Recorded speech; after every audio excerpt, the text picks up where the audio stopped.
Good morning and welcome to our live coverage of the Transporter-15 mission. Falcon 9 is currently scheduled to lift off at 10:44 a.m. Pacific from Space Launch Complex 4 East at Vandenberg Space Force Base, which is just north from us here in Hawthorne, California. My name is Tyler Lionquist, and I'm a Starlink business analyst here at SpaceX. And I'm Soumi Srivastava, a certification engineer here based in Hawthorne. For those of you following along, we stood down from our previous launch attempt due to a ground systems issue that led to a reduced flow rate during propellant load. Since then, the team was able to identify the root cause and complete the necessary work to get us back into a nominal state for our launch attempt today. There are 140 payloads on this flight, including CubeSats, microsats, hosted payloads, and orbital transfer vehicles carrying 13 of those payloads to be deployed at a later time.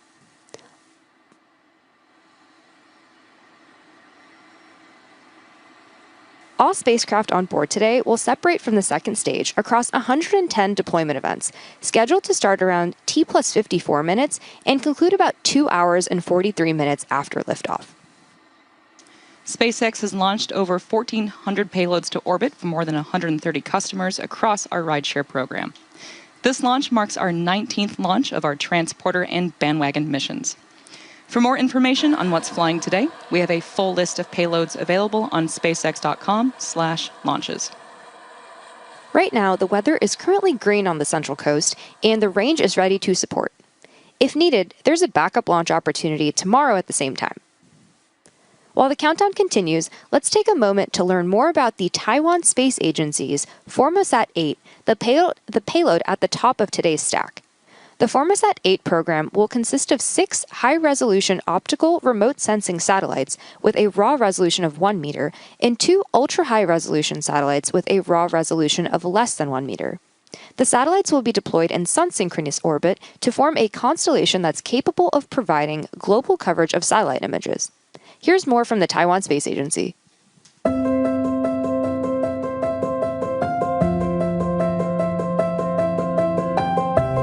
Taiwan holds significant advantages in semiconductors and precision machinery. With these capabilities, we are prepared to play a major role in the global space supply chain. Formosat 8 is Taiwan's first homemade satellite constellation, and we look forward to expanding our international partnership through this exciting project.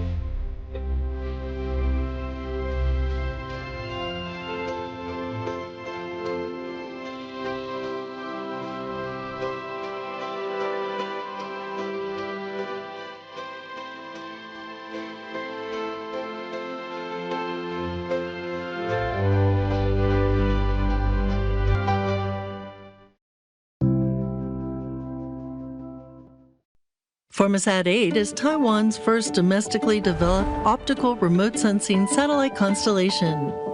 Up to 84% of its key components were developed domestically under TASA's lead. The constellation comprises 6 1-meter optical remote sensing satellites and 2 sub-meter higher resolution satellites. The first Formosat 8 satellite launches in 2025.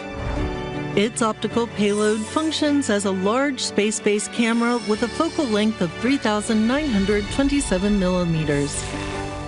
Multispectral filters capture panchromatic and spectral images for use in homeland security, agriculture, and environmental monitoring. Time delay integration technology is used to accumulate multiple exposures in sync, significantly enhancing image quality and clarity. The system can identify objects larger than 0.7 meters from 561 kilometers after image processing. It also contributes to space scientific observation, enabling academia to validate space payloads. Once the constellation is fully deployed, it will achieve global coverage and will pass over Taiwan 3 times daily, delivering timely and reliable Earth observation data to support disaster management, national security, and global collaboration. Formosat 8 marks a key step in bringing Taiwan's space technology to the world and advancing our role in international space missions.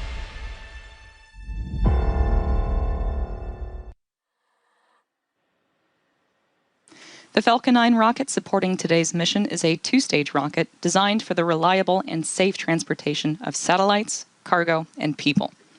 Starting from the very top of the rocket, we have the payload fairing.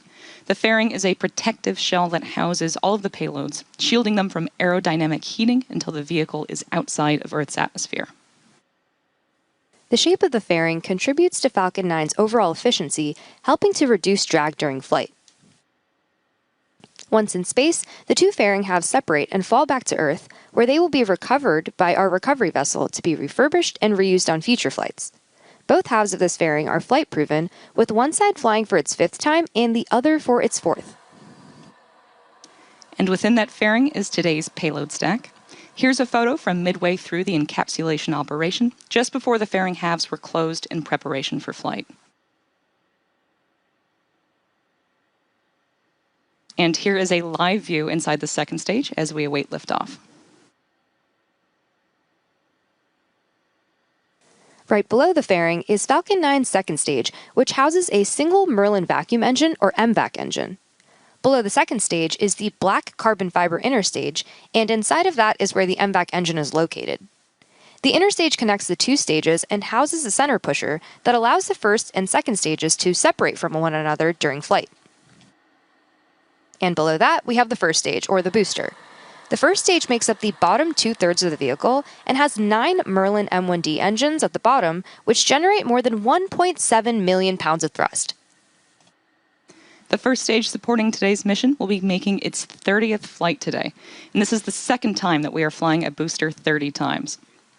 About 2.5 minutes into flight, the first stage will separate and make its way back to Earth. Today, the booster is headed for a drone ship landing on Of Course I Still Love You, which is currently stationed in the Pacific. Many of the payloads on today's flight are manifested by ExoLaunch, a long-standing SpaceX customer. In fact, ExoLaunch has had payloads on every transporter mission since the beginning of the program. ExoLaunch has successfully deployed nearly 500 satellites with SpaceX since 2020, flying on Falcon 9 to sun-synchronous and mid-inclination orbits, and Falcon Heavy to geostationary orbit. This is ExoLaunch's 41st mission in total and 15th transporter mission with SpaceX, and it's also their largest mission to date. ExoLaunch is set to deploy 58 payloads today, enabling launch access for more than 30 commercial, institutional, and government customers from 16 countries. Here's more from ExoLaunch. ExoLaunch is the global leader in satellite launch mission management, manufacturer of industry-leading satellite separation systems, and a launch integrator on rideshare missions. The company has demonstrated unmatched flight heritage and consistent execution across 40 missions on global launch vehicles, deploying close to 600 customer satellites safely into orbit. ExoLaunch, headquartered in Germany, operates globally with offices in the US, France, and Japan. ExoLaunch is a long-standing customer of SpaceX and the only launch integrator with payloads manifested on every transporter mission since the rideshare program began in 2020. Over 475 satellites have deployed with SpaceX since then. ExoLaunch enables access to space and provides end-to-end launch mission management, from launch planning, launch capacity procurement, comprehensive mission management, including customs clearance, and satellite transportation to the launch site, satellite integration of the launch vehicle, and a safe satellite deployment into your target orbit through our proprietary separation systems. Transporter-15, our largest mission to date, features multiple satellite constellations and single satellite missions for our long-standing and new customers. As with previous missions, ExoLaunch is utilizing its portfolio of flight-proven deployment systems on Transporter-15. Carbonic separation rings in multiple sizes for precise and shock-free microsatellite separation, Exapod Nova deployers for both standard and high-volume, high-mass CubeSats, Quadro Aero 4-point microsatellite separation systems for synchronized, low tip-off deployments, and ExoLaunch will also utilize its latest, much stiffer, flight-proven separation system, Carbonics Neo. Earlier this year, ExoLaunch announced new multi-year contracts with SpaceX to continue launching aboard SpaceX rideshare missions through 2028 and securing launch capacity for ExoLaunch's customers for years ahead. We're deeply grateful to SpaceX for enabling easy, reliable, and regular access to space for the global smallsat community.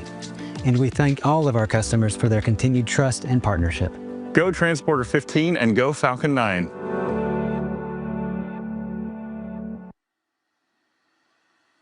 At T-minus 5 minutes and 35 seconds, all systems continue to be a go for an on-time liftoff. Coming up shortly, the Transporter Erector, or the TE, will retract in order to clear the way for Falcon 9's ascent.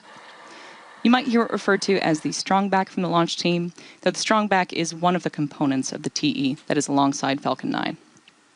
It's designed to transport, raise, and support Falcon 9 at the launch pad, and it's also equipped with umbilicals, or these flexible lines that are used to route the vehicle's fluids, power, and telemetry from the ground systems to the rocket and payload until Falcon 9 switches to internal power and clears the pad.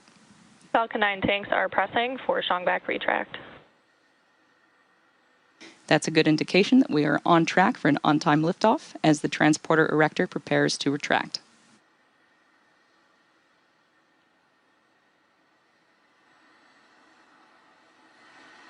We're just about 20 seconds away from starting to see those clamp arms opening around the second stage on our vehicle stack. Those clamps help stabilize the second stage during fueling and prevent movement in high winds. Once they're open, the rocket will be fully free at the top. Strongback recheck. You can see those arms coming open now. It's going to take about 15 seconds for them to fully open, but once they're out of the way, the strongback will recline away from the vehicle and give it room for liftoff. Now that those arms are fully open, the rocket is free at the top.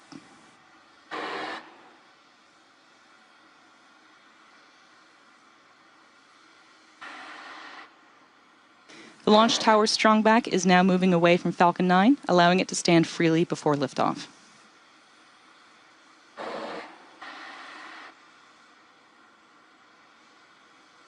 And there we can see that the strongback has fully reclined.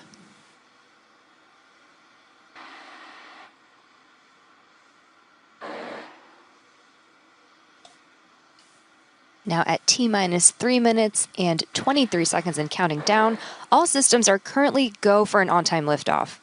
Rideshare missions like today's significantly increase access to space for small satellite operators around the world, and we're excited to be able to offer these launch opportunities for our customers. In addition to helping drive down the cost of access to space by flying reusable vehicles, dedicated rideshare flights provide small satellite operators competitive pricing, increased flight opportunities, and flexibility. Overall, SpaceX's rideshare program has enabled our customers... Stage 1 LOX load is complete. I'll go. There was a good call out that liquid oxygen loading for the first stage has finished, finalizing propellant loading for the booster. Overall, SpaceX's rideshare program has enabled our customers to iterate on their technologies and grow at scale. There are all types of spacecraft on these missions, everything from payloads for the US government, to constellation deployments, to technology demonstrators, to re-entry vehicles. And we've also seen several countries launch their first spacecraft ever on board transporter missions, tons of student efforts, and even a father-daughter CubeSat project. And we're excited to see how Starship, our next-generation launch vehicle currently in development, will take rideshare to the next level. For more information on SpaceX's rideshare program, visit spacex.com/rideshare.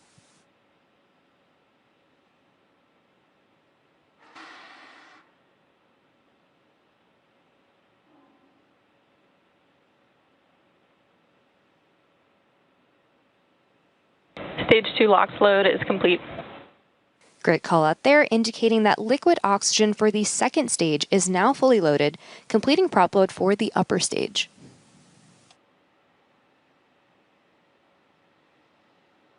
Those white clouds venting from the rocket is not smoke. Ground gas closeouts. That is condensation. And we just heard that the call out for the gas closeout has started, and that refers to the venting and closing out of the gaseous systems, such as the topping off of the tanks and sealing vents to maintain pressure inside of the tanks. So we're now standing by for confirmation that Falcon 9 is in startup, which will be coming up within the next 10 seconds at the T-minus 1 minute mark. Falcon 9 is in startup. Now at this point, the autonomous flight computers have taken over the launch countdown, and stages 1 and 2 are pressurizing for launch. LD is go for launch. And with that note from the launch director, all systems are go for launch of Transporter-15.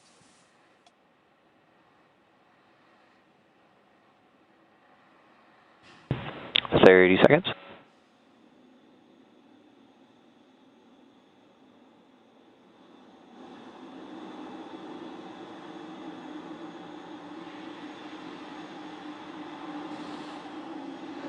Fifteen seconds.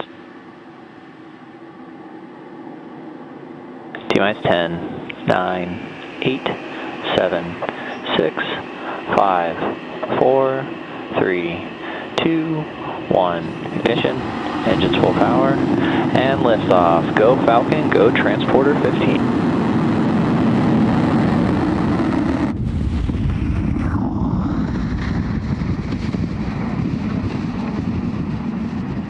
Vehicles pitching downrange. MOD chamber pressures are nominal.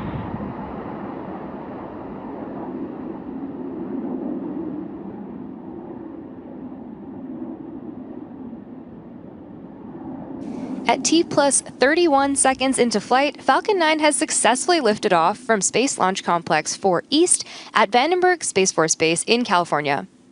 We're currently throttling down to prepare for max Q, the point of maximum aerodynamic stress on the vehicle. Nominal.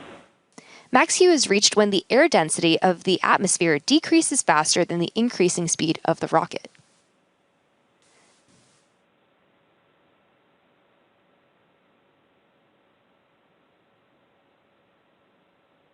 Mach 1.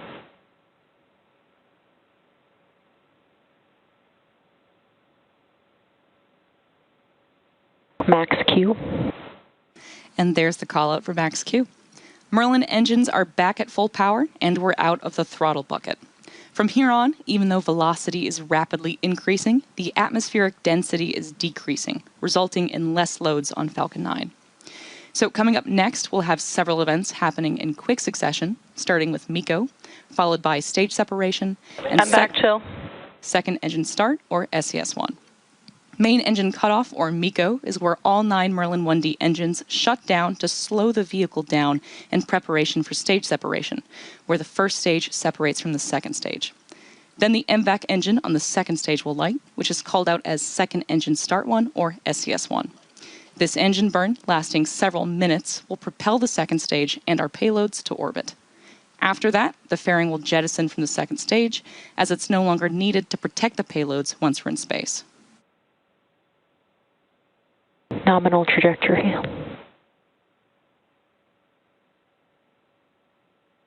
We should be hearing the first of these callouts in about 10 seconds from now.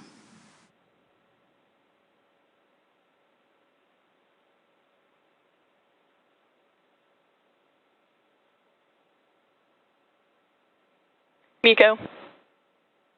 Stage separation confirmed.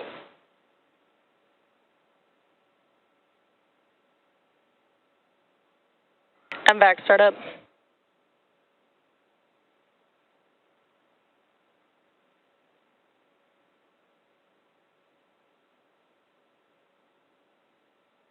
And there you heard and saw those 3 events that happened back to back, including main engine cutoff, stage separation, and second engine start 1. Coming up next will be fairing separation in about 20 seconds from now.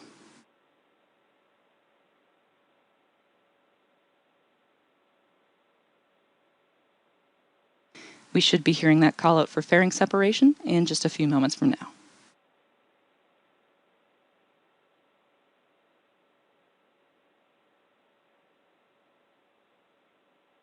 Fairing separation confirmed. And there, we just heard confirmation of fairing separation, along with a view of those 2 halves separating from the vehicle on your screen. As a reminder, those fairings will make their way back to Earth for recovery. The next major milestone coming up is entry burn on our Falcon 9 first stage, which is scheduled to occur around the T plus 6 minute mark. The entry burn is used to slow the first stage down as it heads back towards our drone ship, Of Course I Still Love You. We're currently in our first MVAC burn, and this burn should last for another few minutes. The next milestone will be the first stage entry burn, coming up in about 2 minutes from now. Today, Falcon 9 is performing 2 burns in order to land. The first burn, known as the entry burn, slows the vehicle down before hitting the denser parts of Earth's atmosphere. Without this burn, we'd only be using the atmospheric drag to slow down Falcon 9, which would add extra stress to the vehicle. Following entry burn, the booster will initiate the landing burn, which should slow the vehicle down even more for a successful landing. When Falcon 9 fires up the center M1D engine for re-entry, the vehicle will be flying through Merlin's exhaust gases, also known as the rocket's plume, which deposits a layer of soot on the vehicle surface. You'll see these marks across the flight-proven Falcon 9 first stage fleet, and that soot comes from the carbon-based fuel that Falcon 9 uses, and with each flight, the soot builds up a little bit more on the outside of the vehicle. Today's booster is a veteran and no stranger to rideshare missions, having flown 29 missions prior to today's flight, including Transporter-15, Bandwagon 2, Transporter 9, and Transporter 8.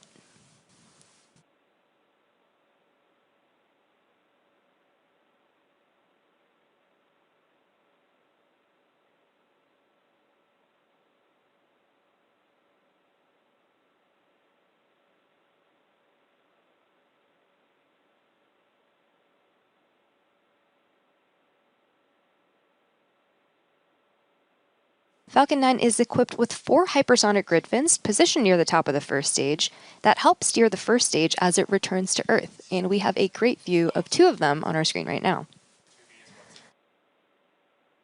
We are moments away from the beginning of the entry burn. You should see the graphics light up as the engines do on the bottom of your screen. Stage 1, entry burn startup. Stage 1, FTS has safed. And there's the call out for the entry burn startup on the Falcon 9 first stage. This burn is set to last about 30 seconds and again is slowing down the vehicle in preparation for its final burn and landing.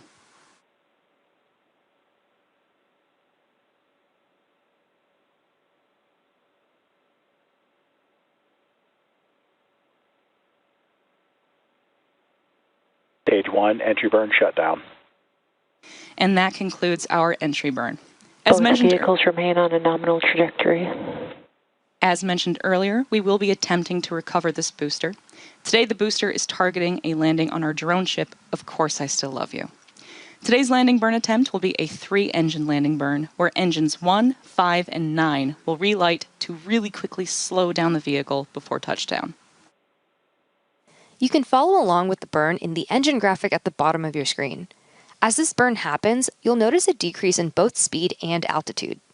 And during the landing burn, we're expecting the shutdown of the second stage MVAC engine, which is known as Second Engine Cutoff 1, or SES, or SECO 1.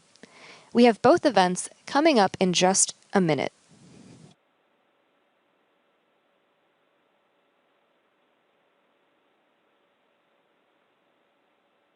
Stage 1, transonic.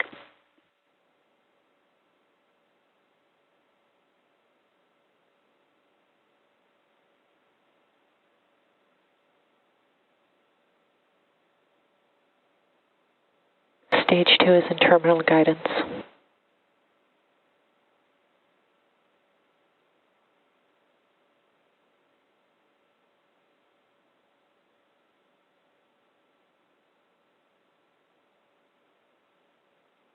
Stage 2, Stage 1, landing burn. And there you heard that call out for landing burn start on the Falcon 9 first stage. Again, this is the final burn that this booster will execute before touching down.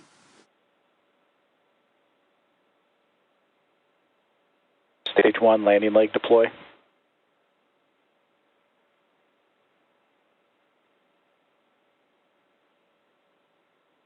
Stage 1, landing confirmed. As you saw and probably heard, we had a successful first stage landing.